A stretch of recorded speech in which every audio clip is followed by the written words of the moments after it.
She whispered, "Refresh." The billionaire CEO watched a child support order hit the ticker live. The ticker froze. Not with market data. Not with stock prices. Not with the compliance metrics 500 investors had gathered in the Grand Hall to see. With something else entirely. Unresolved paternal obligation, verified, enforcement active. The words appeared in red. Bold. Unmissable. Against the massive LED display that normally showed Ashcroft Compliance Systems ethical ratings, those 7 words hung like an indictment. The conference room went silent. Not the silence of anticipation. The silence of shock. Julian Ashcroft stood on stage, mid-sentence, praising transparency and automated accountability. His tailored navy suit, his confident posture, his measured tone, all of it designed to project control. Behind him, the screen that was supposed to validate everything he'd built now displayed something that threatened to destroy it. A child support order. His child support order. Not filed through traditional courts. Not processed by lawyers. But verified, authenticated, and broadcast through his own system, the very ethics engine he'd spent 15 years building into a billion-dollar empire. Julian's voice died in his throat. He turned slowly, staring at the screen, his brain struggling to process what he was seeing. This wasn't possible. The ticker was pre-programmed. Controlled. Secured with multiple layers of authentication. And yet there it was. His name. His obligation. Displayed in real-time compliance format for everyone to see. Kelvin Mathias, his CFO, rushed onto the stage from the wings. "Sir, we need to. Don't touch anything." Julian's voice was barely audible. Kelvin leaned in. "This is a malfunction. We need to cut the feed immediately." "It's not a malfunction." Julian knew his own system too well. This was a feature, not a bug. Someone had filed an order. Someone who understood exactly how the ethics engine worked. Someone who knew that once an obligation was verified and entered into the system, it would display automatically during any public compliance presentation. Someone who wanted him exposed. In the audience, whispers erupted into murmurs, then into outright conversation. Phones appeared. Screenshots were captured. The financial press began typing furiously. Julian stood frozen, watching his carefully constructed reputation crack in real time. Kelvin grabbed his arm. "Sir, we need to get you off stage. Now." Julian nodded numbly and let himself be led away. Behind him, the ticker remained. Unchanging. Unforgiving. 17 years of absence, condensed into 7 words. And somewhere, in a modest apartment in Brooklyn, a 17-year-old girl sat barefoot on her bed, laptop balanced on her knees, watching the live stream of her father's public unraveling. Mira Cross had waited 17 years for this moment. Not with anger. Not with vindictiveness. But with the cold, calculated patience of someone who understood systems better than the people who built them. She watched the chaos unfold on her screen. Watched investors stand and demand answers. Watched board members huddle in urgent conversation. Watched her father, the man she'd never met, disappear backstage, his face pale with shock. Myra's mother, Ava, appeared in the doorway of her bedroom. Did it work? Mira nodded without looking away from the screen. It worked. Ava sat beside her daughter on the bed, looking at the frozen image of Julian Ashcroft's face, a face Mira had inherited, though she'd never seen it in person. "How do you feel?"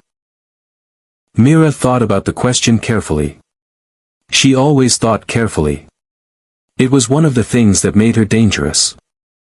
"I don't know yet," she said finally. "Ask me in a week." "What happens now?" "Now we see if he understands." "Understands what?" Myra's voice was quiet but steady. "That this wasn't about punishment. It was about a choice. Ava studied her daughter, this brilliant, composed young woman she'd raised alone in a one-bedroom apartment. The daughter who taught herself to code by age 12. Who'd graduated high school at 16. Who'd spent the last year reverse engineering her father's compliance system with a precision that would have impressed him, if he'd known about it. "Are you sure about this?" Ava asked. "Too late to ask that now." "I know. But are you?" Mira finally looked at her mother. "He built a system that holds everyone accountable. Everyone except himself. I just made the system consistent." Ava nodded slowly. She'd raised Mira to believe in fairness, in the importance of living your values, in the gap between what people said and what they did. She'd never imagined her daughter would use those lessons to architect her father's public reckoning. "I love you," Ava said quietly. "I know. Whatever happens next." "I know, Mom. I'll be okay." Mira closed the laptop and set it aside. Then she lay back on her bed, staring at the ceiling, and whispered one word. "Refresh." Not as a command. As a question. Could truth survive daylight? She was about to find out. Have you ever watched someone who preached accountability finally get held accountable? Have you ever realized that the person talking about values the loudest might be the one violating them the most? This is the story of a billionaire who believed systems were better than people. A woman who chose dignity over revenge. A daughter brilliant enough to use her father's own creation to ask one devastating question: do your values apply to you? Stay until the end to hear what happened to the order. And to find out whether 17 years of absence can be repaired by presence. If you believe actions speak louder than words, hit that like button right now. And subscribe to Mr. Ellington Love Lines, where every story proves that truth doesn't need permission, it just needs visibility. Let me take you back. Before the ticker. Before the exposure. Before everything changed. Let me show you how it started. With a man who trusted systems more than people. And a woman who trusted neither. Julian Ashcroft had built his entire philosophy on one principle: people lied, but systems didn't. People made excuses. People rationalized. People bent rules to serve their interests, convinced themselves that their exceptions were justified, that the standards they demanded from others somehow didn't apply to them. Systems didn't do that. Systems were objective. Precise. Incorruptible. Feed a system the right inputs, design the logic correctly, and it would produce the same output every single time. No emotion. No bias. No weakness. That belief had made Julian one of the most powerful CEOs in the country. He was 46 now, but he'd started Ashcroft Compliance Systems when he was just 27. A junior developer with an idea and enough arrogance to believe he could change how the world thought about accountability. The pitch had been simple: what if accountability wasn't optional? What if, instead of waiting for scandals to break, for whistleblowers to come forward, for journalists to investigate, what if there was a system that tracked obligations in real time and flagged violations the moment they occurred?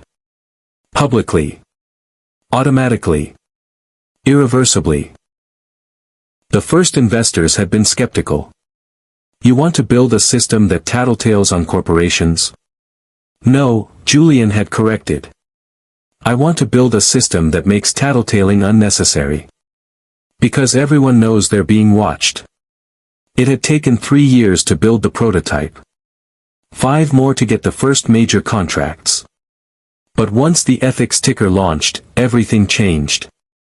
Governments licensed it to track whether agencies were meeting transparency requirements. Corporations used it to prove they were honoring commitments to shareholders, employees, and communities. Even non-profit organizations adopted it to demonstrate that donor funds were being used as promised. The system worked by integrating with public records, financial disclosures, legal filings, and contractual databases. When someone made a commitment, a promise, a contract, an obligation, the ethics ticker tracked it. And when that commitment went unfulfilled, the ticker flagged it. In red. In public. With no way to hide. At first, corporations hated it. CEOs complained that it was invasive, that it didn't account for context, that business was more complex than binary compliance scores. But Julian had anticipated that resistance. The system doesn't care about your excuses, he'd tell them. It only cares about your promises. If you don't want to be flagged, don't make promises you can't keep. And slowly, corporations realized something. It was easier to comply than to be exposed. Compliance rates skyrocketed. Corporate malfeasance dropped. Julian's company went from a startup to a publicly traded powerhouse in less than a decade. And Julian himself became the face of ethical technology, a man featured on magazine covers, invited to speak at conferences, consulted by governments trying to rebuild public trust. He liked to say he'd automated fairness. The irony was that he'd never applied that fairness to himself. Because Julian Ashcroft, the man who'd built an empire on accountability, had walked away from a responsibility 17 years ago. And never looked back. Until the system remembered him. Her name was Ava Cross, and Julian had loved her in a way he'd never loved anyone before or since. They met when Julian was 25 and barely making rent. He was working as a junior developer at a mid-sized compliance software firm, grinding through 18-hour days, surviving on vending machine coffee and the conviction that he was destined for something bigger. Ava was a paralegal at a non-profit legal clinic that provided free services to low-income families. She was 24, sharp, principled, and utterly unimpressed by ambition for its own sake. They met at a technology and law conference. One of those intersectional events where developers tried to understand legal frameworks and lawyers tried to understand code. Julian was presenting an early version of what would eventually become the ethics ticker. Ava was in the audience, taking notes. After his presentation, she approached him at the networking reception. "Your system has a flaw," she said without preamble. Julian bristled immediately. He didn't like criticism, especially from people who didn't understand the technical complexities. Which is, it assumes all obligations are equal. A missed corporate filing gets the same weight as a missed child support payment. But those aren't morally equivalent. Julian frowned. The system doesn't make moral judgments. It just tracks compliance. Exactly. And that's the flaw. She handed him her card and walked away before he could respond. Julian stared at the card. Ava Cross, paralegal, community legal services. He told himself he'd throw it away. Instead, he called her 3 days later. They met for coffee. Argued for 2 hours about the difference between legal compliance and ethical responsibility. Discovered they both believed the system could do better, they just disagreed on how. They met again the following week. And the week after that. By the third month, they weren't just talking about systems anymore. They were talking about everything. Ava believed in justice but distrusted the law. Julian believed in systems but distrusted people. Together, they built something neither could have built alone, a vision for technology that actually served fairness instead of just tracking violations. Ava helped Julian refine the ethics ticker concept. She pushed him to think beyond corporate compliance, to consider how the system could be used to protect vulnerable people, to hold power accountable in ways courts couldn't. Julian loved her for it. She made him better. Made him think deeper. Made him believe that maybe systems and humanity didn't have to be opposites. For 2 years, they were inseparable. They moved in together into a cramped apartment in Queens. Spent weekends building prototypes and arguing about algorithm design. Dreamed about a future where Julian's company would be successful enough to fund Ava's vision of accessible legal technology for everyone. It was the happiest Julian had ever been. Until ambition became louder than love. When Julian finally secured seed funding for Ashcroft compliance systems, everything accelerated. 18-hour days became 20-hour days. Weekends disappeared into product development. Conversations about their future turned into status updates about his company. Ava tried to be patient. She understood that launching a startup required sacrifice. She'd been there from the beginning, helping him refine the pitch, review contracts, think through the ethical implications of automated accountability. But slowly, she started to feel like a consultant instead of a partner. "Julian, we haven't had dinner together in 3 weeks. I know. I'm sorry. Once we close Series A, things will slow down." They didn't slow down. Series A became Series B. Product launch became market expansion. And Julian became someone Ava barely recognized. Not cruel. Not distant. Just absent. Physically present but mentally elsewhere. Sitting across from her at dinner but responding to emails. Lying beside her in bed but thinking about tomorrow's investor meeting. Ava told herself it was temporary. That once the company stabilized, Julian would come back to her. But companies never stabilize. They just grow. And Julian grew with it, away from her. The night everything broke, Ava had been planning it for weeks. She made Julian's favorite meal. Set candles on the table. Waited for him to come home. He arrived at 2 a.m. Exhausted. Distracted. Barely registering the effort she'd made. "We need to talk," Ava said. Julian dropped his bag and rubbed his face. "Can it wait? I have a pitch meeting in 6 hours. "No, Julian. It can't wait." Something in her voice made him look up. Ava sat at the kitchen table, hands folded, looking at him with an expression he couldn't read. "I'm pregnant." The words hit Julian like a physical blow. Not with joy. With panic. His mind immediately calculated the variables. A child meant responsibility. Meant sleepless nights and diaper changes and daycare costs. Meant his time and attention divided in ways he couldn't control. Meant everything he'd built becoming vulnerable. "Are you sure?" he asked. Ava's expression didn't change. "Yes." "How far along?" 8 weeks. Julian sat down slowly, his mind racing. 8 weeks. That meant she'd known for at least 2 weeks. Had been carrying this alone while he worked late, missed dinners, forgot to ask how her day was. "What do you want to do?" he asked carefully. Ava looked at him for a long moment. "I want to know if you want this." Julian opened his mouth. Closed it. He didn't know how to answer that question. Because the honest answer was no. Not right now. Not when the company was fragile and investors were watching and every decision felt life or death. But he couldn't say that. So he said nothing. And his silence was the answer. Ava nodded slowly, like she'd suspected as much but hoped she was wrong. "I see. Ava, it's not that I don't want. Don't." Her voice was sharp. Final. "Don't give me half-truths and maybes. I asked a simple question and you couldn't answer it. That tells me everything I need to know. I just need time to think." "No, Julian.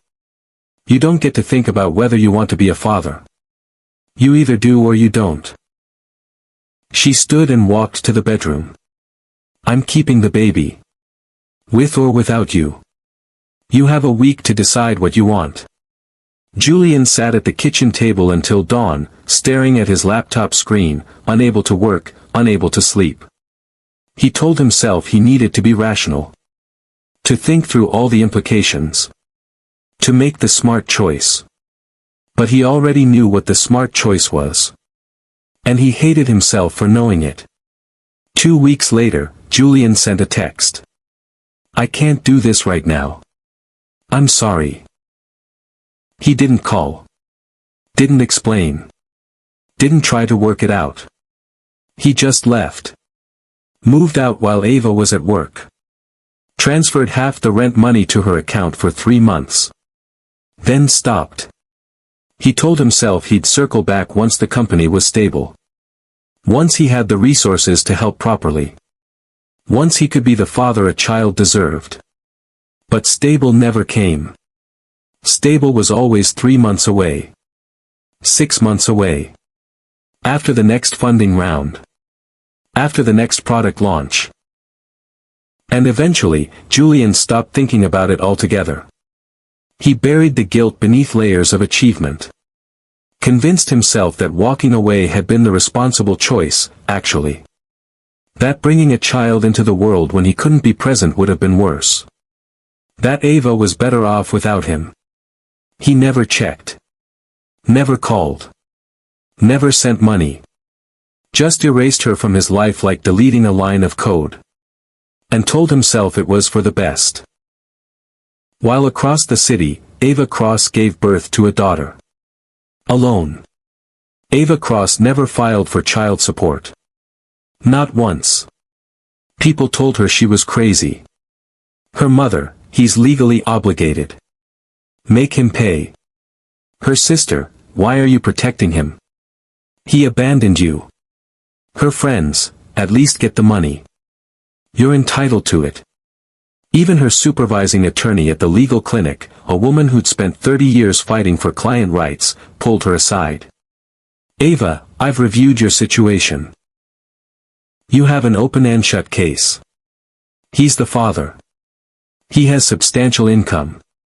Any judge would award you support retroactive to birth, plus ongoing payments. I know. So why haven't you filed? Ava looked at her daughter, Mira, sleeping in a carrier beside her desk. Because I don't want money raised on resentment. Her attorney frowned. What does that mean? It means child support extracted through legal force comes with weight. Every check would be a reminder that he's paying because he has to, not because he wants to. And I don't want Mira growing up with that energy. But you're struggling. Daycare alone costs. I'll manage. Ava. I'll manage. And she did. Barely. Ava worked full-time at the legal clinic. Took freelance paralegal work in the evenings. Applied for every grant and assistance program available. Stretched every dollar until it screamed.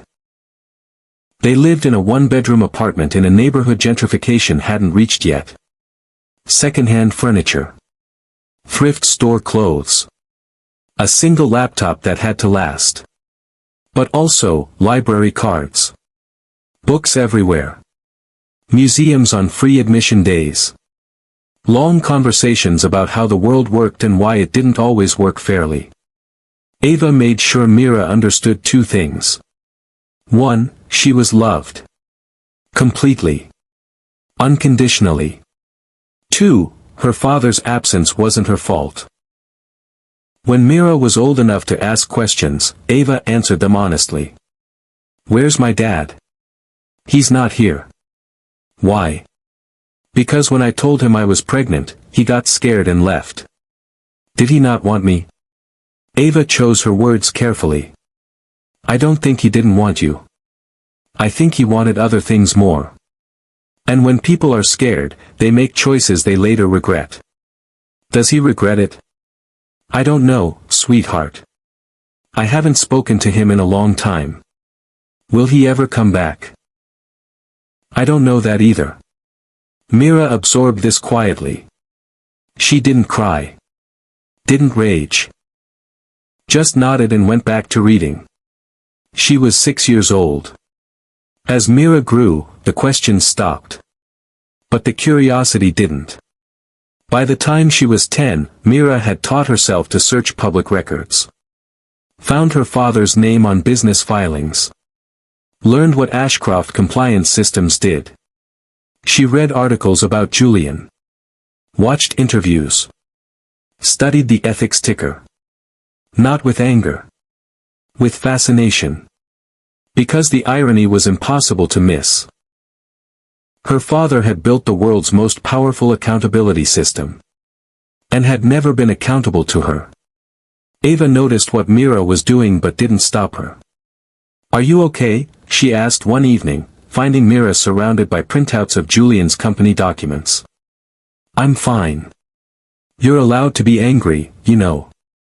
Mira looked up. "I'm not angry. I'm confused." "About what?" "About how someone can build something this sophisticated and not see the contradiction." Ava sat beside her. "What contradiction?" Mira gestured at the papers. "His whole system is based on holding people accountable for their obligations. But he has an obligation he's never fulfilled. How does that work?" Ava didn't have an answer. Mira returned to the documents. "It's a design flaw," she said quietly. "The system is incomplete." "What do you mean?" "It only tracks institutional obligations. Corporate promises. Legal contracts. But it doesn't track personal ones." She looked at her mother. "I think I can fix that." Ava's stomach dropped. "Mira, what are you thinking?" "Nothing. Yet. But the seed was planted. And over the next 7 years, Mira did something no one expected. She didn't just learn about her father's system. She learned to speak its language. Mira didn't grow up angry. She grew up observant. While other kids played video games, Mira read legal briefs for fun. While they watched TikTok, she watched congressional hearings on C-SPAN, trying to understand how policy became law, how law became enforcement, how enforcement could be evaded by people with enough money and lawyers. She learned that the world ran on systems. And that systems had rules. And that rules could be weaponized by anyone smart enough to understand them. By the time she was 12, Mira could navigate corporate filings better than most paralegals. By 14, she understood regulatory frameworks that confused law students. By 15, she'd taught herself to code, not casually, but obsessively. She started with Python. Then JavaScript. Then whatever language was required to understand how her father's ethics ticker actually worked. She reverse-engineered the patents. Studied the system architecture diagrams included in investor presentations, found technical documentation buried in appendices of SEC filings. And slowly, piece by piece, she built a map of how the ethics ticker functioned. How it ingested data from public records. How it verified obligations through cross-referenced databases. How it flagged violations using algorithmic logic that prioritized public visibility. How it determined which obligations were severe enough to trigger automatic enforcement actions. And most importantly, how it decided what counted as an obligation in the first place. That was the key. The ethics ticker wasn't just a monitoring system. It was a submission system. Anyone could file an obligation into the database, as long as it met certain criteria: legal standing, verification through public records, clear documentation of the unfulfilled commitment. Most obligations were filed by corporations themselves, as part of transparency initiatives. Or by regulatory agencies tracking compliance. But technically, the system accepted any verified obligation. Including personal ones. Mira discovered this on a Tuesday afternoon when she was 16.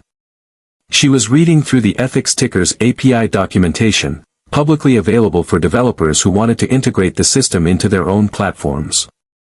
There, buried in a section marked Alternative Filing Pathways, was a clause that made her heart stop.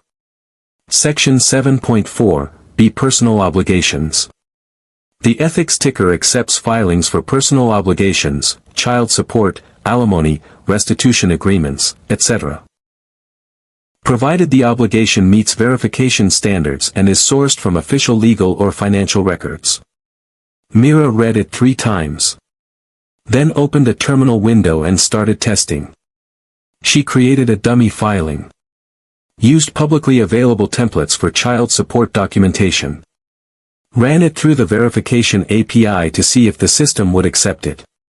It did. The test filing was accepted, verified, and queued for display during the next public compliance presentation.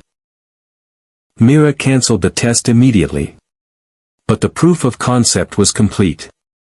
She could file an actual child support claim through her father's own system. And if she did it correctly, timed it perfectly, structured it precisely, the ethics ticker would display it publicly during one of Julian's presentations. Not as a hack. As a feature. Mira sat back from her laptop, heart pounding. She could do this. She could use her father's own creation to hold him accountable. But should she? That was the question she'd been asking herself for months. Because revenge was easy. Anger was simple. But Mira wasn't interested in revenge. She was interested in something else. Recognition. Not from the world. From him.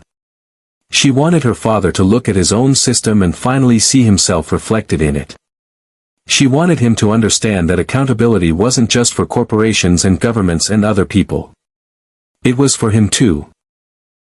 And she wanted to know if, when faced with that truth, he would hide or he would own it.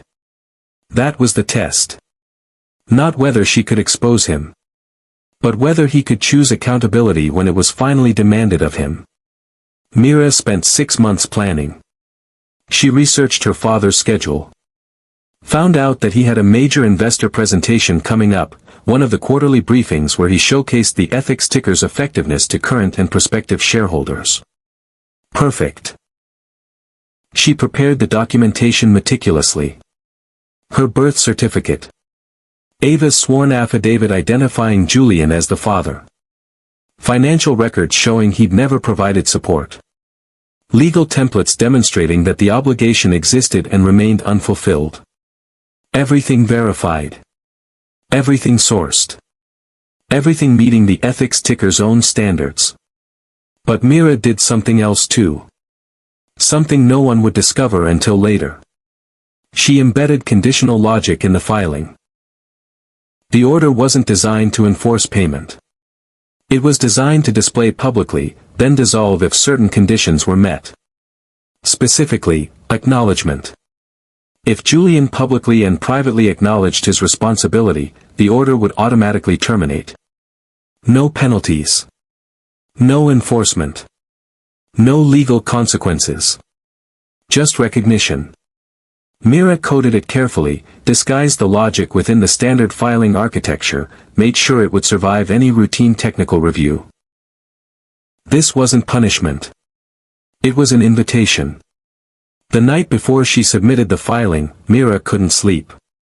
She lay in bed, staring at the ceiling, thinking about what would happen if this worked. Her father would be humiliated. His reputation damaged. His company's stock would likely drop. People would be hurt financially, shareholders, employees who owned equity, maybe even innocent people whose retirement funds included Ashcroft stock. Was that fair? Was any of this fair? Mira didn't know. But she knew one thing, staying silent wasn't fair either. 17 years of absence. 17 years of her mother working 2 jobs. 17 years of pretending that his values applied to everyone except himself. That wasn't fair. At 3 a.m., Mira got out of bed and opened her laptop. She reviewed the filing one last time. Then clicked submit. The system accepted it immediately. Obligation filed. Verification pending. ETA, 48 hours. Mira closed her laptop and lay back down. Now there was nothing to do but wait. 2 days later, the verification completed. Obligation verified. Queued for next public compliance display. The investor presentation was in 3 weeks. Mira marked her calendar. Then went to school like everything was normal. Because everything was normal. Until it wasn't. The morning of the presentation, Mira woke at 6 a.m. She showered. Made breakfast. Checked her laptop to confirm the filing was still active. It was. Her mother knocked on the door. You're up early. Couldn't sleep. Ava studied her daughter's face. Mira, what did you do? I'll tell you tonight. Tell me now. Mira hesitated. Then explained everything. The filing. The conditional logic. The presentation happening in 3 hours. Ava listened without interrupting. When Mira finished, Ava was silent for a long time. Are you doing this to hurt him? No. Then why? Because I want to know if his values apply to himself. If the system he built can hold him accountable the way it holds everyone else. And if it can't, then at least we'll know the truth. Ava reached out and took her daughter's hand. I love you. And I'm proud of you. But I'm also terrified. Me too. Whatever happens today. I know, Mom. They sat together in silence. Then Ava spoke. You're braver than I ever was. You raised me alone for 17 years. Don't talk to me about bravery. Ava smiled despite herself. Fair point. The presentation started at 10 a.m. Mira set up her laptop in her bedroom. Connected to the live stream. Adjusted the screen brightness. The grand hall was full. 500 people in suits. Investors. Analysts. Press. And there, walking onto the stage, was Julian Ashcroft.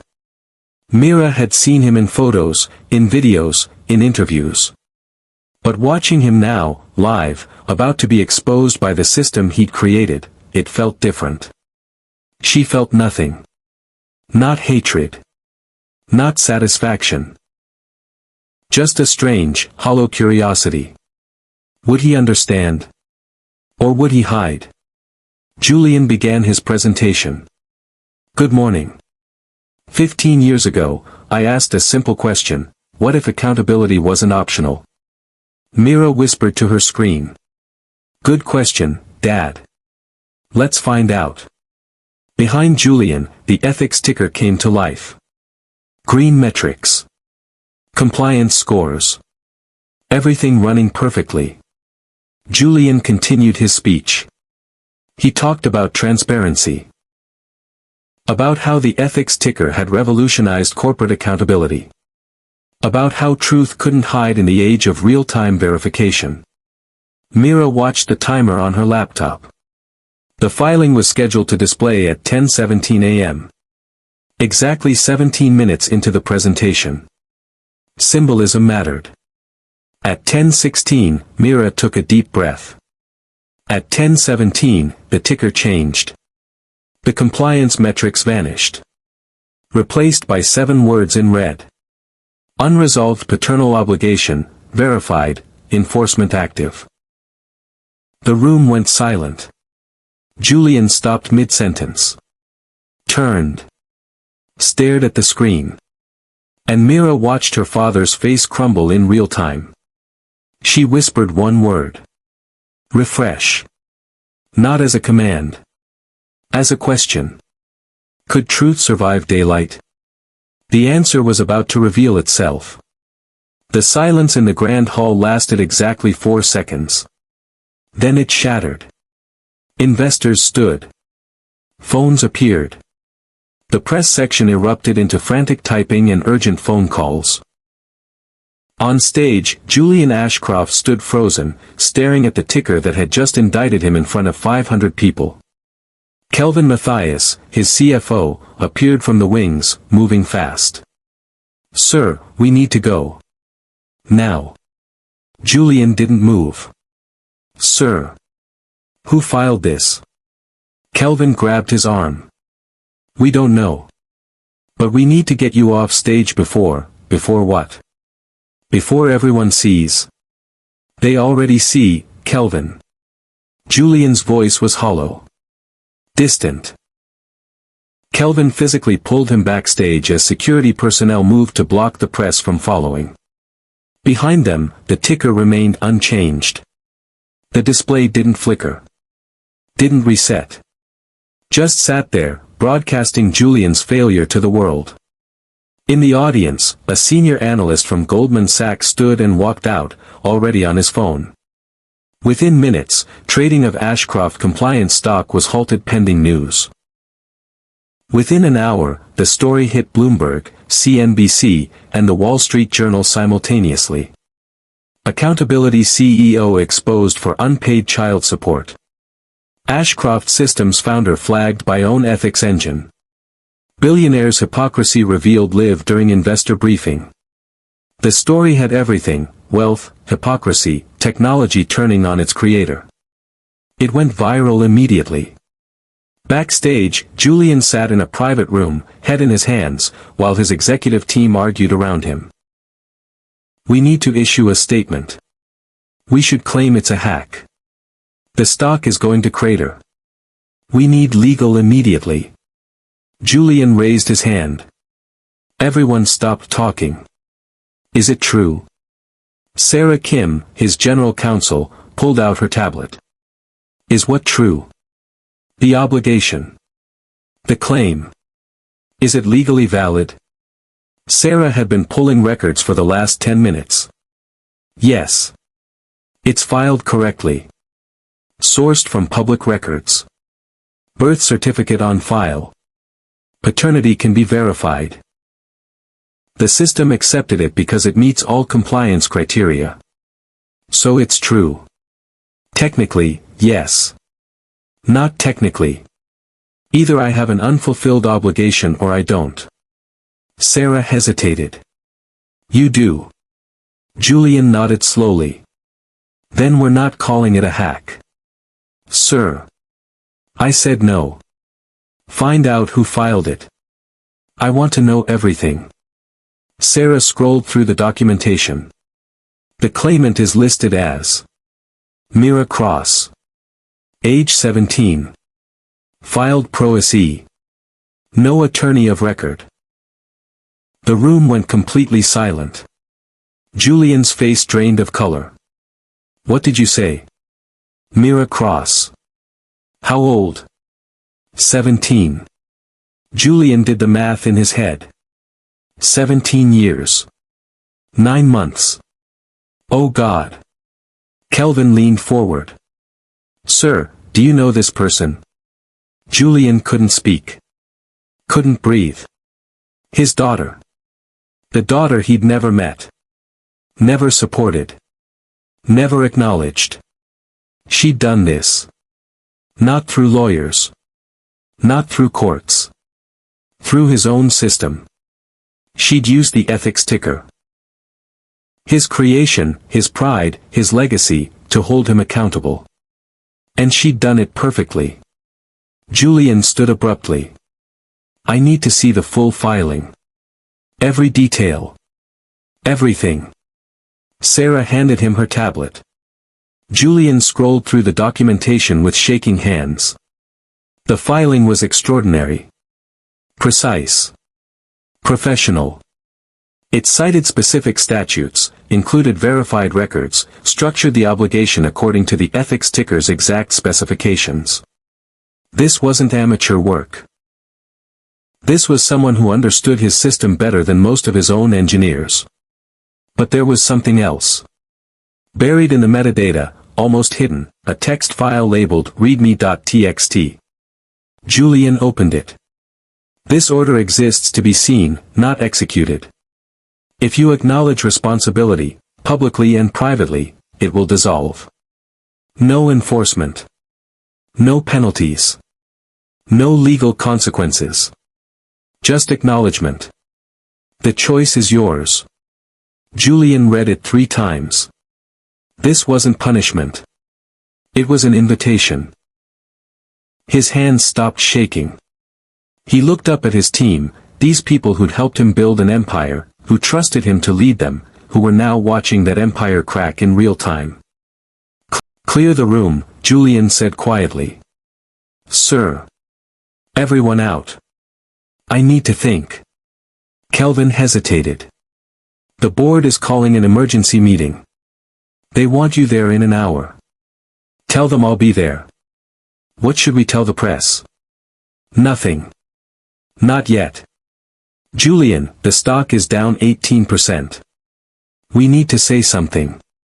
Then tell them the truth. Tell them the claim is legitimate and I'm addressing it. Sarah's eyes widened. Sir, if we confirm it. It's already confirmed. The system confirmed it. The whole world just watched it happen. He gestured to the tablet. We built this company on transparency. On the idea that truth matters more than reputation. So we're going to live that value. Even when it costs us. The room slowly emptied until Julian was alone. He sat down and stared at the message on the screen. The choice is yours. 17 years ago, he'd made a choice. He'd chosen the company over Ava. Ambition over presence. Control over love. And now his daughter, brilliant, devastating, invisible until this moment, was offering him a different choice. Hide and let the system destroy him. Or acknowledge what he'd done and face it. Julian pulled out his phone. His first instinct was to call his lawyers.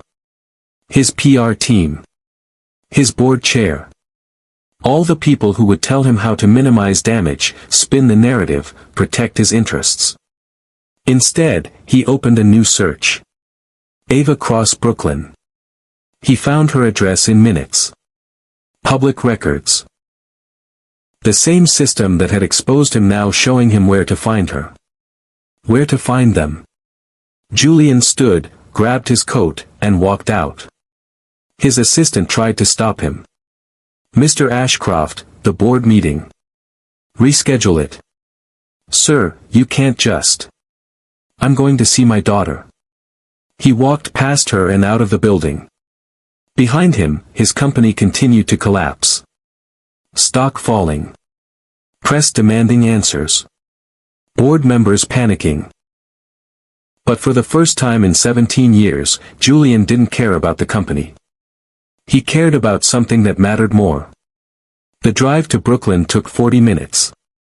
Julian had a driver, but he sent the car away and walked the last 3 blocks. He needed the time to think. To figure out what he was going to say to a daughter he'd never met. What could he possibly say? I'm sorry I abandoned you before you were born. I'm sorry I chose money over you. I'm sorry I spent 17 years pretending you didn't exist. All true. All inadequate. Julian reached the building. A modest 3-story walk-up in a neighborhood that had somehow resisted gentrification. Paint peeling on the exterior. Laundry hanging from fire escapes. Kids playing on the sidewalk. This was where his daughter grew up. While he lived in a penthouse overlooking Central Park. Julian felt sick. He climbed to the 3rd floor and stood outside apartment 3C. Raised his hand to knock. Hesitated. What if they didn't want to see him? What if Ava called the police? What if Mira had filed the order precisely because she never wanted him in her life? Before he could decide, the door opened. Ava Cross stood there. She looked different than he remembered. Older, obviously. Lines around her eyes. Gray in her hair. But still recognizably her. Still with that same steady gaze that had always made him feel transparent. They stared at each other. Hello, Julian. Her voice was calm. Not cold. Not warm. Just present. Ava. She's here. Come in. Ava stepped aside. Julian entered slowly. The apartment was small but carefully kept. Books everywhere. A kitchen table covered in papers. Photos on the walls, Ava and Mira at various ages. At museums. Libraries. Parks. A whole life he'd never seen. Sitting on the couch, barefoot, laptop open, was a teenage girl. She had his eyes. His nose. His analytical expression. But her composure was all Ava. Mira looked up at him without surprise. Hi. Julian's throat closed. Hi. Ava moved to the kitchen. I'll give you two some space. She disappeared, leaving them alone. The silence stretched. Finally, Julian spoke. That was you. The order. Yes. How? I studied your system. Found the submission pathway for personal obligations. Verified the documentation. Filed it correctly. You're 17. Does that matter? No. You're brilliant. Myra's expression didn't change. I know. Julian almost laughed despite everything. Why did you do it? Myra closed her laptop and set it aside. Why do you think? To expose me. To punish me for leaving. No. Then what? Myra stood and walked to the table. Picked up a folder and handed it to him. I did it to see if your values applied to you. Julian opened the folder. Inside were documents. Her birth certificate. School records. Academic awards. Photos of her at science fairs, coding competitions, debate tournaments. A life documented in paper. A life he'd missed. I don't need your money, Myra said quietly. Mom made sure I never needed anything. Julian's hands tightened on the folder. Then what do you need? I need to know if you're capable of being accountable. If the person who built a system to hold others responsible can hold himself to the same standard.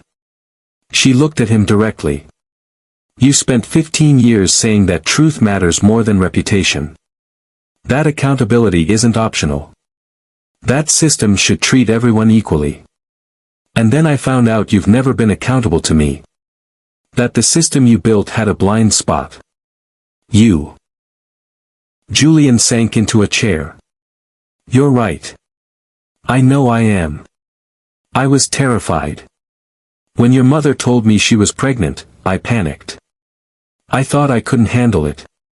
That it would destroy everything I was building. And I was wrong. I built the company. It succeeded. But I lost something I can never get back. Myra's expression softened slightly. You didn't lose it. You chose not to have it. The words landed like a punch. Julian looked up, tears in his eyes. I'm sorry. I know that's not enough. I know I can't undo 17 years. But I'm sorry. Why are you here, Julian? He noticed she didn't call him Dad. Just his name. Because I saw the message. In the filing. About acknowledgement. And I want to understand what you want from me. Myra sat down across from him. I want you to acknowledge this. Publicly. Not as a legal obligation you're disputing. As a moral one you failed to meet. You want me to admit it. I want you to live your values. The ones you've been preaching for 15 years. Julian was quiet for a long moment. If I do that, my company will be destroyed. The stock will collapse. Investors will flee. I'll probably be removed as CEO. I know. And you still want me to do it? Myra leaned forward. I want you to choose. Authentically. Without lawyers or PR teams telling you how to minimize damage. I want to know who you really are when the system finally holds you accountable. She paused.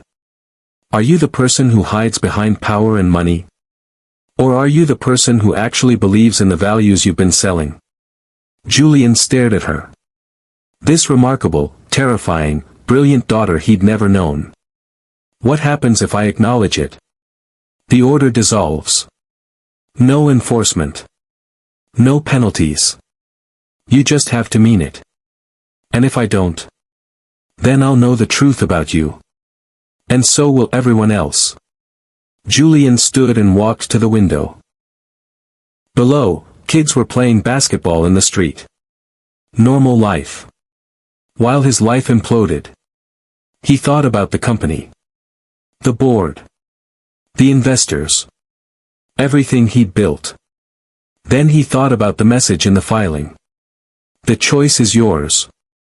Julian turned back to Mira. I'll do it. Tomorrow. Publicly. Mira studied him.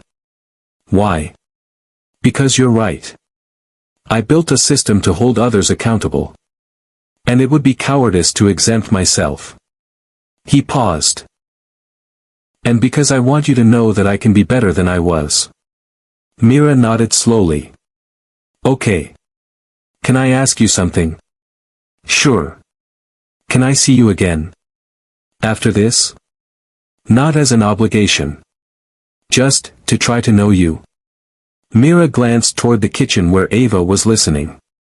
Ava appeared in the doorway. That's Myra's choice. Not mine. Mira looked at Julian for a long moment. Maybe. If you actually show up. Consistently. Not because you feel guilty. Because you want to. I will. We'll see. Julian nodded and moved toward the door. He stopped in front of Ava. Thank you. For raising her. For not poisoning her against me. For giving me a chance I don't deserve. Ava's expression was unreadable. I didn't do it for you. I did it because I didn't want Mira growing up bitter. Still. Thank you. Ava nodded. Julian left. As the door closed, Mira turned to her mother. Do you think he'll actually do it? Ava sat beside her daughter. I don't know. But you gave him a choice. That's more than he gave us. Mira leaned against her mother. I'm scared. Of what? That I just destroyed his life for nothing. That he'll hide anyway. Ava wrapped an arm around her. You didn't destroy anything. You just made the truth visible. What he does with that is up to him. They sat together in the quiet. And waited to see if Julian Ashcroft would choose courage or cowardice. The next morning, Julian arrived at Ashcroft Compliance Headquarters at 6 a.m. The building was mostly empty. Just security and a few early engineers. He went to his office and wrote a statement. No lawyers. No PR consultants. Just him and a blank document. He wrote for 2 hours. Deleted everything. Started over. At 8 a.m., his phone started ringing. Board members. Investors. His executive team. He ignored all of them. At 9 a.m., he called a press conference. His assistant was shocked. Sir, we haven't prepared talking points. I don't need talking points. Just get the press here. 1 hour. What are you going to say? The truth. By 10 a.m., the press room was packed. Every major outlet. Financial press. Tech journalists. Even local news. The story had legs. A billionaire caught by his own system. The public loved it. Julian walked to the podium alone. No lawyers flanking him. No PR team in the background. Just him. The room went silent. Julian looked directly into the cameras. Yesterday, during our investor briefing, something unprecedented happened. An obligation appeared on the ethics ticker. A paternal obligation. Mine. Camera shutters clicked rapidly. I want to be clear about something, this wasn't a hack. It wasn't a malfunction. It wasn't a competitor trying to sabotage us. It was a legitimate filing, processed through the system I built, verified according to our own standards. He paused. 17 years ago, I was in a relationship with a woman named Ava Cross. When she told me she was pregnant, I panicked. I was 29, broke, trying to launch a company. And I was terrified that having a child would derail everything I was building. His voice cracked slightly. So I left. I sent a text. Moved out. Never called. Never sent support. Never checked to see if they were okay. I told myself I would circle back once the company was stable. Once I had the resources to help properly. But stable never came. And eventually, I stopped thinking about it altogether. Julian's hands gripped the podium.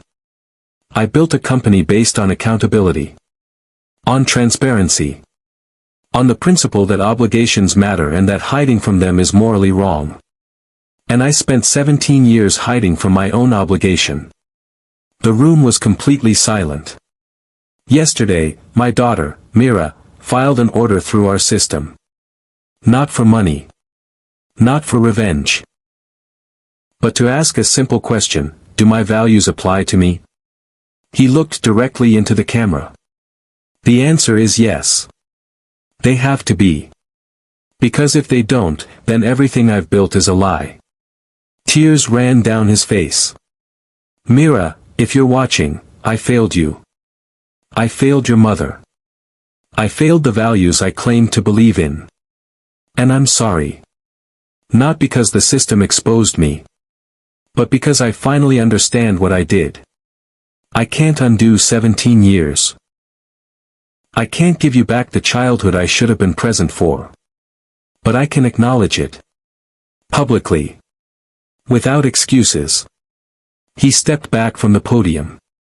I'm taking a leave of absence from the company to figure out how to be the father I should have been. The board will appoint interim leadership. And I'll spend whatever time it takes to earn the right to know my daughter. That's all I have to say. He walked off stage. Reporters shouted questions. Julian ignored them all. In her apartment, Mira watched the live stream with her mother. When Julian finished, she closed the laptop. Ava looked at her. He did it. Mira nodded, unable to speak. How do you feel? I don't know. Ava pulled her daughter close. You were brave. And he responded. That's something. Is it enough? That depends on what happens next. Mira pulled out her laptop and checked the ethics ticker. The obligation line had changed. Obligation acknowledged, enforcement complete. No penalties. No fines. No legal action. Just resolution. The order had dissolved itself. Exactly as she'd programmed it to. Mira showed her mother. Ava smiled. You did it. We did it. No. This was you. You saw a problem and you fixed it. Not with anger. With precision. Mira leaned against her mother. What happens now? Now we see if he means it. Over the following weeks, Julian did something he'd never done before. He disappeared from public life. No interviews. No appearances. No statements beyond the initial press conference. He resigned as CEO. The board appointed his COO as interim leader. Ashcroft compliance stock stabilized after dropping 23%. Investors were rattled but not fleeing. The company's fundamentals were sound, even if its founder's reputation was shattered. Julian moved out of his penthouse. Rented a modest apartment in Brooklyn. Not near Ava and Mira. He wasn't presumptuous enough to assume proximity was welcome. But closer than Manhattan.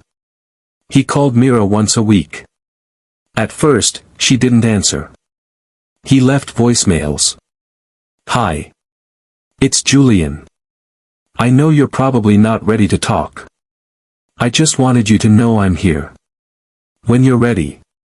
After 2 weeks, she texted back. Coffee. Saturday. 2 p.m., place of my choosing. Julian's heart nearly stopped. I'll be there.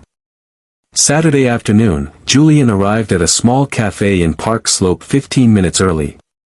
He ordered coffee and sat by the window, hands shaking. At exactly 2 p.m., Mira walked in. She looked around, spotted him, and walked over. Hi. Julian stood. Hi. Thank you for coming. Sit down. You're making this weird. Julian sat. They ordered.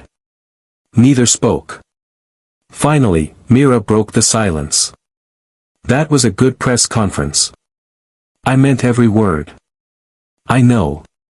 I watched it 5 times. Julian smiled slightly. 5 times. I wanted to make sure you weren't acting. Was I? Mira considered. No. You weren't. Good. They sipped their coffee. Julian didn't know what to say. Didn't want to push. Didn't want to presume. Mira saved him. Mom says I should give you a chance. Do you want to? I don't know yet. But I'm here. That's more than I deserve. Stop saying that. Julian looked up, surprised. What? Stop saying you don't deserve things. It's annoying. Either you want to try or you don't. But don't make me responsible for absolving you. Julian nodded slowly. You're right. I'm sorry. And stop apologizing so much. Sore, he caught himself. Okay. Mira almost smiled. They talked for an hour. Not about the past. Not about feelings. About systems. About code. About the ethics ticker's architecture and how Mira had reverse engineered it. Julian found himself genuinely impressed. You found the personal obligations pathway. Most developers don't even know that exists. It's poorly documented. Intentionally. We didn't want it abused. But you left it open. For extreme cases. Where the legal system failed but the obligation was clear. Mira looked at him. Like child support. Like child support. They sat in silence. Then Mira spoke. Can I ask you something? Anything. When you left my mom, did you think about coming back?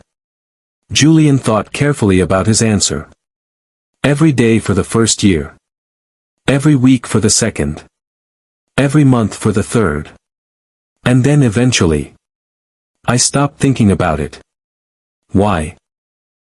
Because it was easier. And because I convinced myself you were better off without me. Were we? Julian's throat tightened. I don't know. But you deserved better than my absence. Mira nodded. One more question. Okay. Do you want to know me? Really? Or do you just feel obligated now that everyone's watching? Julian met her gaze directly. I want to know you. I've wanted to know you since the moment I saw that birth certificate in your filing. But wanting isn't enough. I have to show up. Consistently. And I will. Mira studied him. Okay. Okay. Okay. We can try this. But on my terms. Name them. We meet once a week. Coffee or lunch. Nothing longer until I'm comfortable. You don't push. You don't try to buy me things. You just show up and we talk. Done. And if you miss a meeting, we're done. No excuses. No second chances on this part. Julian nodded. I understand. Good. Mira stood. Same time next week. I'll be here. We'll see. She walked out. Julian sat alone with his coffee, feeling something he hadn't felt in years.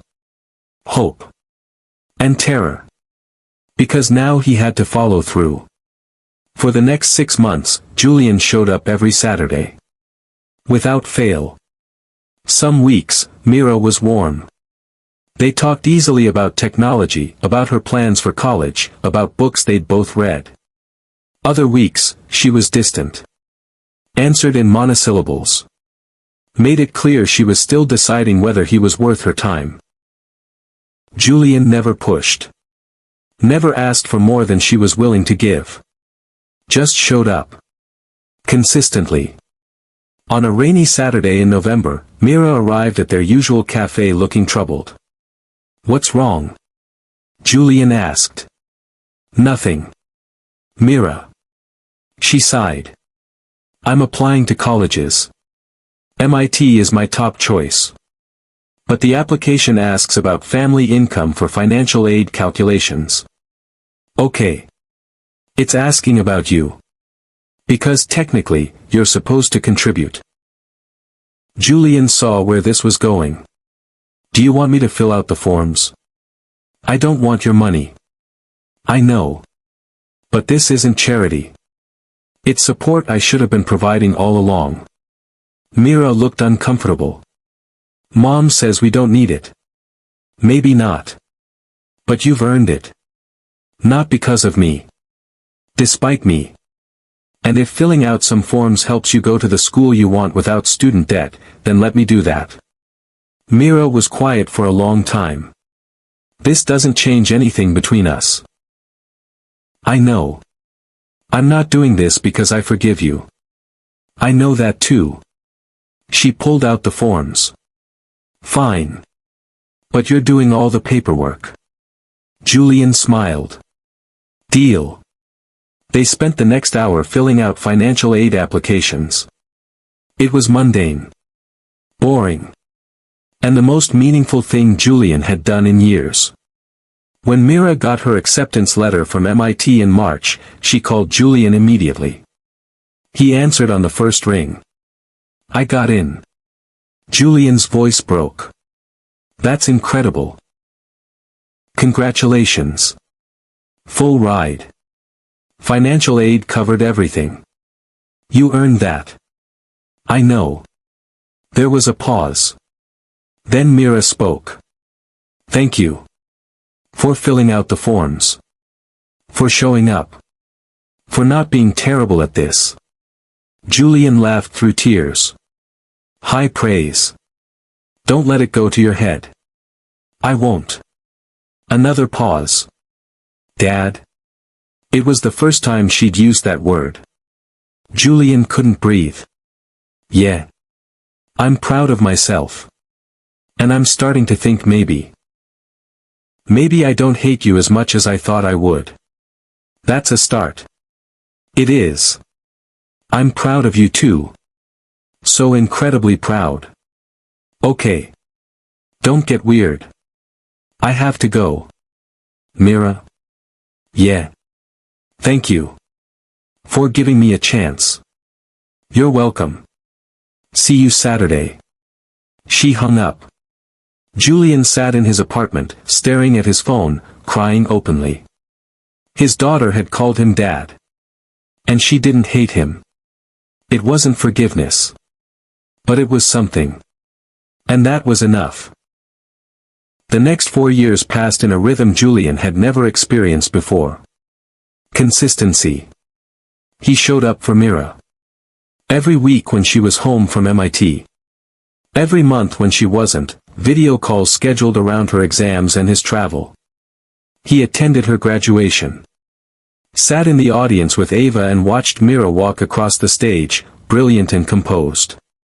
He helped her move into her first apartment in San Francisco when she took a job at a tech startup. He met her friend, Sam, and didn't embarrass himself. He learned what it meant to be present.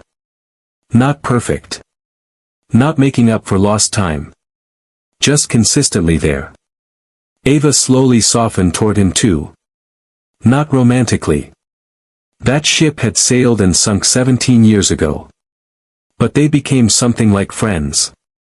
People who'd made different choices but ended up creating something remarkable together, Mira. They had dinner occasionally. The three of them. Sometimes with Sam. And slowly, painfully, they built something that resembled a family. Not the family they could have been. But the family they'd chosen to become. 5 years after the ticker incident, Julian was invited to speak at a technology ethics conference. He almost declined. But Mira encouraged him. You have something to say that people need to hear. Which is that accountability isn't about being perfect. It's about what you do when you fail.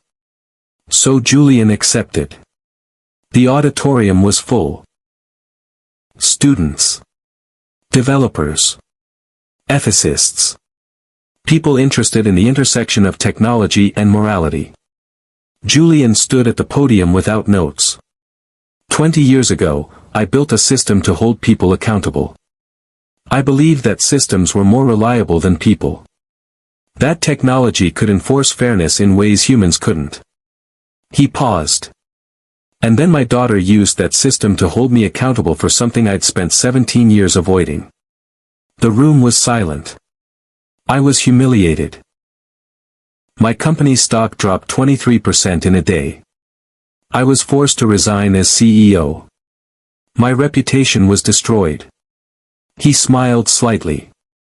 And it was the best thing that ever happened to me. A student raised her hand. Why? Because systems can show us truth. But only people can decide what to do with that truth. The ethics ticker exposed my failure. But I had to choose whether to acknowledge it or hide from it. And you chose to acknowledge it. Eventually. Not immediately. I went through all the stages: denial, anger, rationalization. But my daughter structured the filing with conditional logic. It would dissolve if I acknowledged responsibility. She gave me a choice. Another student spoke up. Why did it matter that you acknowledged it? Why wasn't punishment enough? Julian thought carefully. Because punishment without acknowledgement doesn't create accountability. It just creates resentment. My daughter didn't want revenge. She wanted me to see myself clearly. And then choose whether to be better. Did you become better? I'm trying. Every day. But I don't get to decide if I've succeeded. Only my daughter can decide that. After the talk, a young woman approached. Mr. Ashcroft, I'm estranged from my father. He walked out when I was young. Hearing your story, do you think he could change too? Julian looked at her with compassion. I don't know. But I know that change requires 3 things: visibility, choice, and consistency. Your father has to see what he did. Choose to be accountable. And then show up consistently. What if he doesn't? Then that's his failure, not yours. You can create the opportunity for change. But you can't force someone to take it. She nodded, eyes filling with tears. Thank you. You're welcome. As Julian left the conference, Mira called. I watched the live stream. And? You didn't embarrass yourself. Julian laughed. High praise. I mean it. You were honest. That's rare. I learned from the best. Mom. And you. Mira was quiet for a moment. Dad? Yeah. I'm getting married. To Sam. Next spring. Julian stopped walking. That's wonderful. Congratulations. Thanks. We're keeping it small. Just family and close friends. That sounds perfect. Another pause. We want you there. To walk me down the aisle. If you want to. Julian's vision blurred. I would be honored. Good. Mom's already said yes to her part. So you're both doing it. Both? Yeah. You'll each walk me halfway. Because you both got me here. Julian couldn't speak. Dad? You there? I'm here. I'm just, thank you. For letting me be part of this. You've earned it. By showing up. Every week. For 5 years. I'll keep showing up. I know. That's why I'm asking. They talked for another 30 minutes about wedding plans, then said goodbye. Julian stood on the sidewalk, crying openly, not caring who saw. His daughter was getting married. And she wanted him there. Not because she had to. Because she chose to. And that made all the difference. The wedding was held in a garden in Berkeley on a perfect May afternoon. 30 people. Close friends. Family. Julian stood beside Ava, both of them waiting at the start of the aisle. Mira appeared, beautiful in a simple dress, holding a bouquet of wildflowers. She looked at both her parents. Ready? They each offered an arm. Together, they walked Mira down the aisle. Halfway, they stopped. Ava kissed Myra's cheek and took her seat. Julian walked the rest of the way with his daughter. At the altar, the officiant asked, "Who gives this woman in marriage?" Julian's voice was steady. "Her mother and I do." He kissed Myra's forehead and took his seat beside Ava. Ava reached over and squeezed his hand. Not romantically. Just acknowledgement. They'd done this together. This raising of a remarkable human. Not perfectly. Not easily. But they'd done it. The ceremony was short and perfect. When Mira and Sam kissed, the garden erupted in applause. At the reception, Julian gave a toast. 22 years ago, I made the worst decision of my life. I walked away from the woman I loved and the daughter I would never know. The room went quiet. I spent 17 years building a company, convincing myself that success justified my choices. That being absent was somehow noble because I wasn't equipped to be present. I was wrong. He looked at Mira. My daughter taught me something I should have known all along. That accountability isn't about never failing. It's about what you do after you fail. 7 years ago, Mira filed an order through my own compliance system. She used the technology I'd built to hold myself accountable. And she structured it not as punishment, but as invitation. She gave me a choice, hide or acknowledge. And when I chose acknowledgement, she gave me something even more valuable.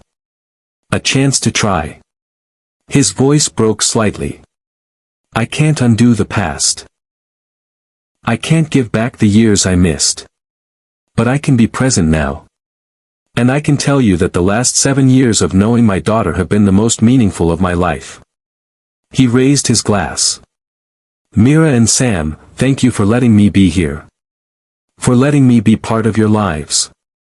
I'm so proud of who you both are. To Mira and Sam.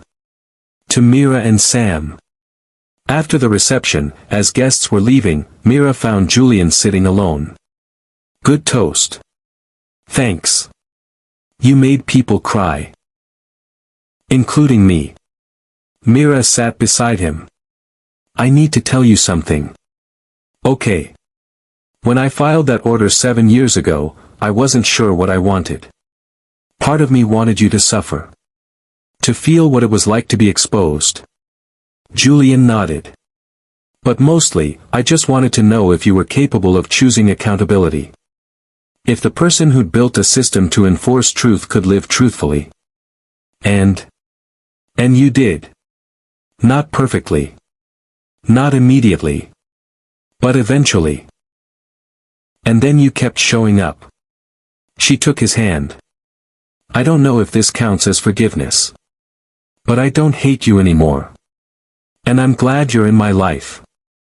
Julian squeezed her hand, unable to speak. I'm glad too. They sat together in comfortable silence. Then Mira spoke again. Sam and I are talking about having kids. In a few years. Julian looked at her. Yeah. Yeah. And when we do, I want them to know their grandfather. Julian's eyes filled with tears. I would love that. Good. Because you owe me about 17 years of parenting. Time to pay it forward. Julian laughed through his tears. Deal. Mira stood and pulled him into a hug. Thank you, Dad. For trying. For changing. For proving that it's possible. Thank you for making me. They held each other. And Julian understood something he'd missed for 46 years. That real power wasn't about control. It was about surrender. Surrendering your ego. Your excuses. Your carefully constructed self-image. And choosing to be accountable. Not because you were forced. But because it was right. 3 years after the wedding, Mira gave birth to a daughter. Harper Ava Cross Martinez. Julian was at the hospital within an hour of getting the call. He stood in the waiting room with Ava, both of them nervous. "You ready to be a grandfather?" Ava asked. Terrified. "Good. That means you care." When they were finally allowed in, Julian approached the bed slowly. Mira looked exhausted and radiant. Sam sat beside her, holding a tiny bundle. "Want to meet your granddaughter?" Sam asked.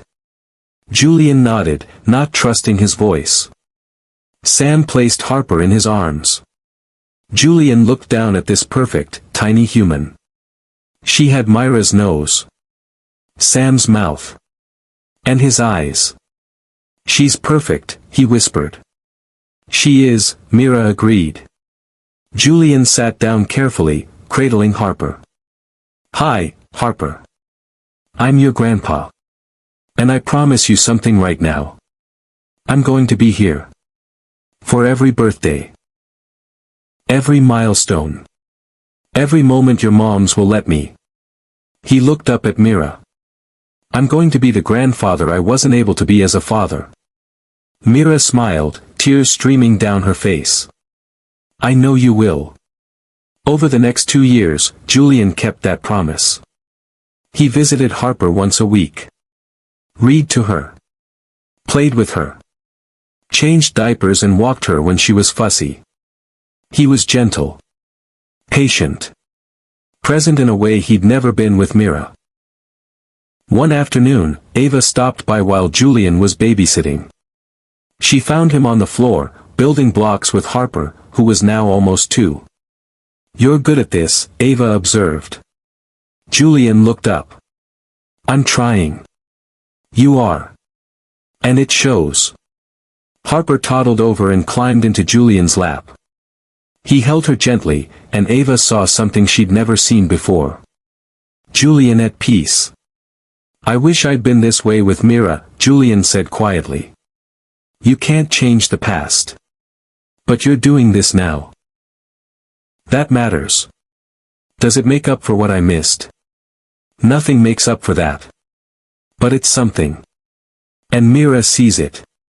Julian nodded, holding Harper close. They sat in comfortable silence, watching the little girl play with her grandfather's watch. And Ava felt something she never expected to feel, gratitude that Julian had come back. Not for her. But for Mira. And now for Harper. Some absences could never be filled. But some could be repaired. And that was enough. 3 years after Harper was born, Julian was diagnosed with pancreatic cancer. Stage 3. Aggressive. The doctors gave him 6 to 12 months. Julian took the news calmly. He'd lived longer than he'd expected.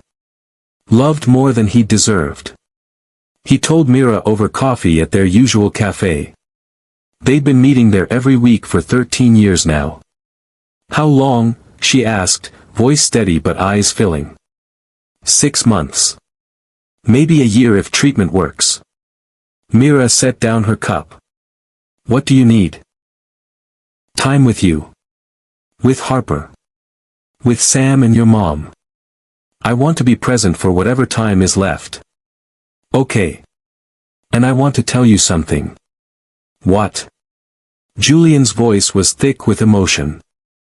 "You saved my life. Not from the cancer. From myself. That order you filed 13 years ago, it was the best thing that ever happened to me." Mira reached across the table and took his hand. "You saved yourself, Dad. I just gave you a reason to try. You gave me more than that. You gave me a second chance. And I hope I didn't waste it." "You didn't. Are you sure? I'm sure. They held hands across the table, both crying quietly. Julian's final months were gentle. He spent time with family. Wrote letters to Harper for when she was older, letters explaining who he'd been, what he'd done, and why accountability mattered more than reputation. He made peace with his life. The good and the bad. The empire he'd built and the years he'd wasted. The daughter he'd abandoned and the relationship they'd repaired. Mira was with him at the end. So was Ava. They held his hands as he slipped away peacefully, surrounded by the people he'd almost lost forever. At the funeral, Mira gave the eulogy. My father was not a perfect man. He made mistakes. Big ones. He walked away from me before I was born. Spent 17 years absent. She paused, looking out at the gathered crowd. But he came back. Not because he had to. Because he chose to. And he spent the next 13 years showing up. Being present. Trying. Her voice strengthened. He taught me that accountability isn't about never failing. It's about what you do after you fail. Whether you hide or whether you face it. My father built a system that held people accountable. And when that system turned on him, he didn't run. He didn't deny. He acknowledged what he'd done. Publicly and privately. And then he spent the rest of his life living differently. She smiled through her tears. That's the legacy I'll remember. Not the absence. But the return. Not the mistake. But the choice to repair it. After the service, people approached Mira. Former colleagues. Students Julian had mentored. People whose lives he'd touched in the last decade. One woman introduced herself as Victoria, Julian's successor as CEO of Ashcroft Compliance. Your father changed our company. Not just the technology. The culture. He taught us that systems should serve people, not control them. He learned that the hard way, Mira said. The best lessons usually are. As the crowd dispersed, Mira stood with Ava, Sam, and Harper in the cemetery. Harper, now 4, tugged on Myra's sleeve. Mama, why is everyone sad? Mira knelt down. Because Grandpa Julian died. And people are sad when someone they love goes away. Is he coming back? No, sweetie. But we'll remember him. Will you tell me about him? Mira looked at the gravestone. Julian Ashcroft. Beloved father and grandfather. He learned to show up. Yes, Mira said. I'll tell you everything. The good stuff and the bad stuff. Both. Because people aren't just one thing. Harper nodded seriously. Okay. They stood together for a few more minutes, then walked back to the car. As they drove away, Ava spoke. You gave him something precious, you know. What? A chance to be better. Most people never get that. Mira was quiet for a moment. He earned it. By showing up. By not giving up even when I made it hard. Do you forgive him? Mira thought about the question she'd been asked 1,000 times over the last decade. I don't know if forgiveness is the right word. But I've moved past it. The anger. The hurt. Not because he earned it. But because holding on to it was only hurting me. She paused. I accept him. Past and present. Flawed and trying. And I'm grateful for the years we had. Ava nodded. That's more than enough. 5 years after Julian's death, Mira stood in her office at Cross Systems, the company she built focusing on restorative justice technology and ethical AI. On her desk was a photograph. Her, Julian, and Harper. Taken 2 months before he died. They were laughing. Present. Together. A whole decade compressed into one moment. Harper, now 9, knocked on the door. Mom. You ready? Ready for what?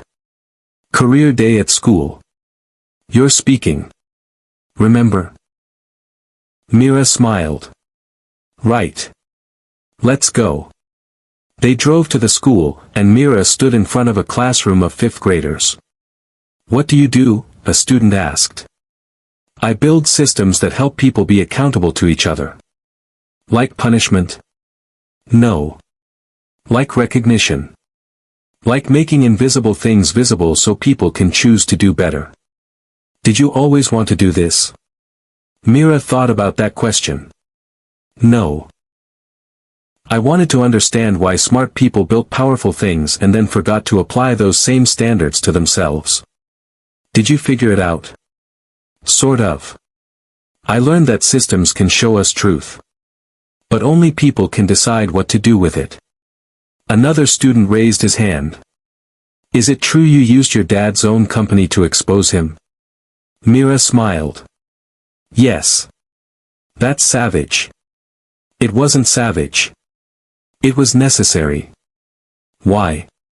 Because I wanted him to have a choice. To see what he'd done and decide whether to acknowledge it or ignore it. And he acknowledged it. He did. And then he spent 13 years showing up. That's the part that mattered. A girl in the back raised her hand timidly. Do you miss him? Myra's throat tightened. Every day. Do you wish he'd been there from the beginning? Of course. But I'm grateful for the years we had. Better late than never. The students were quiet for a moment. Then one asked, can people really change? Mira looked at Harper, sitting in the front row, watching her mother with pride. Yes. People can change. But it requires three things: seeing the truth, choosing accountability, and showing up consistently. She paused. My father did all three. It wasn't easy. It wasn't perfect. But he did it. After the presentation, Mira and Harper walked back to the car. That was good, Mom. Thanks, kiddo. Do you think Grandpa Julian would be proud? Mira thought about Julian. About the man he'd become. About the grandfather he'd been to Harper. Yeah. I think he would be. I wish I'd known him longer. Me too. But we had 4 years. And they were good years. Harper nodded. Mom. Yeah. I'm doing a project on family history. Can you tell me the story? About Grandpa and the ticker and everything? Mira pulled into their driveway and turned off the car. It's a long story. I have time.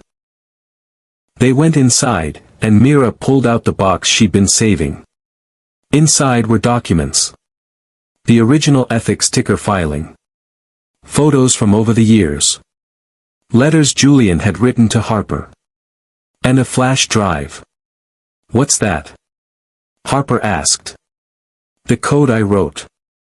The conditional logic that made the order dissolve when your grandfather acknowledged what he'd done. Can I see it? Mira plugged in the drive and opened the file. Harper studied the code, her young mind already understanding the logic. It's elegant. Thank you. Why did you make it dissolve? Because I didn't want punishment. I wanted recognition. I wanted to see if truth could create change. Did it? Yes. But not because of the code. Because your grandfather chose to respond to it. Harper was quiet for a moment. Do you think I'll be good at this? At coding and systems and stuff? You're already good at it. You get it from me. And from him. From Grandpa Julian? Yeah. He was brilliant. Flawed, but brilliant. Just like me. Harper smiled. Just like you. They spent the evening going through the box, Mira telling stories about a father she'd barely known for 17 years and deeply known for 13. And as she talked, Mira realized something. The order she'd filed 23 years ago wasn't just about holding her father accountable. It was about creating the possibility for connection where there had only been absence. About building a door where there had only been a wall.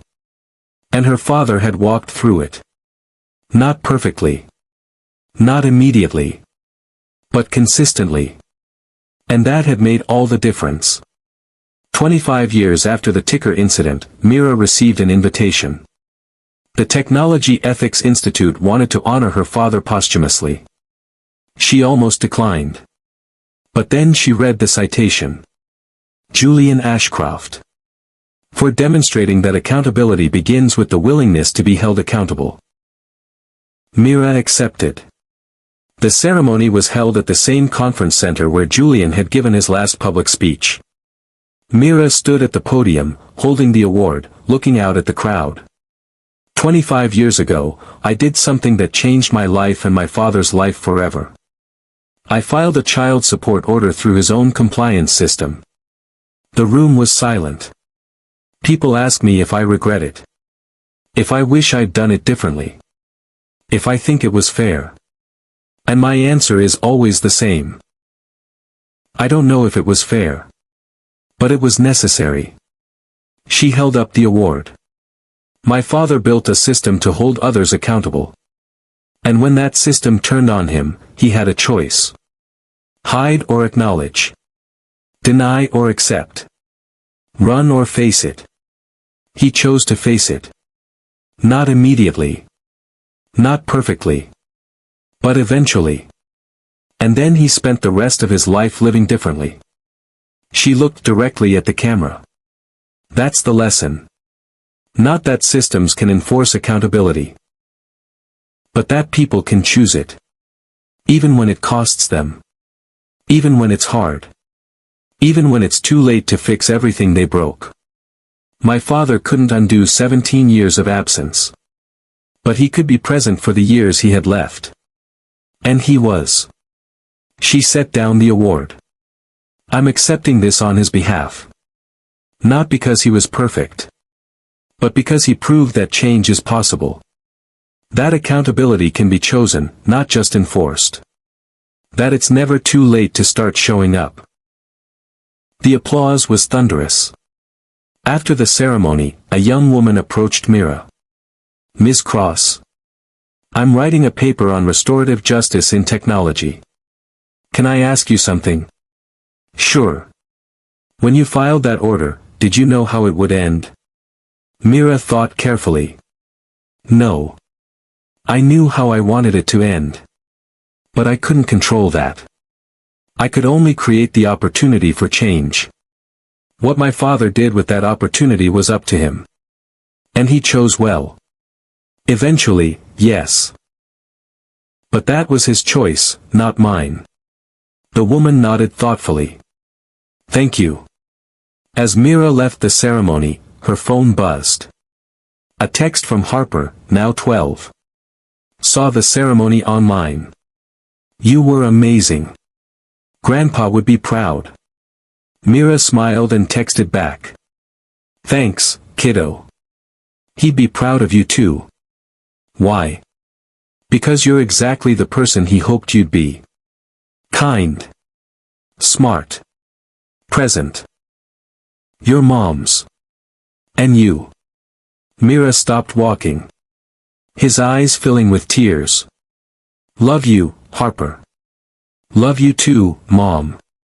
Mira put away her phone and stood for a moment on the steps of the conference center. 25 years ago, she'd whispered, refresh, and changed everything. Not with anger. Not with revenge. With precision. With purpose. With the belief that truth, when made visible, could create the possibility for change. And it had. Not perfectly. Not completely. But enough. Her father had shown up. Had chosen accountability. Had proven that even 17 years of absence could be followed by presence. And that was the legacy that mattered. Not the empire he'd built. Not the system he'd created. But the choice he'd made when the system finally held him accountable. To face the truth. To acknowledge what he'd done. To show up. And keep showing up. Until the very end. Mira walked to her car, feeling the weight of the award in her bag. She'd give it to Harper when she got home.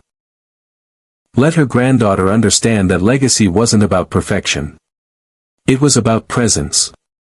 And that sometimes, the greatest inheritance wasn't wealth or power. But the choice to be accountable. Freely given. Consistently honored. Measured not in money. But in moments. In Saturday coffees and birthday parties and letters written to a grandchild who would read them years after the writer was gone. In the space between absence and presence. Between what was broken and what was repaired.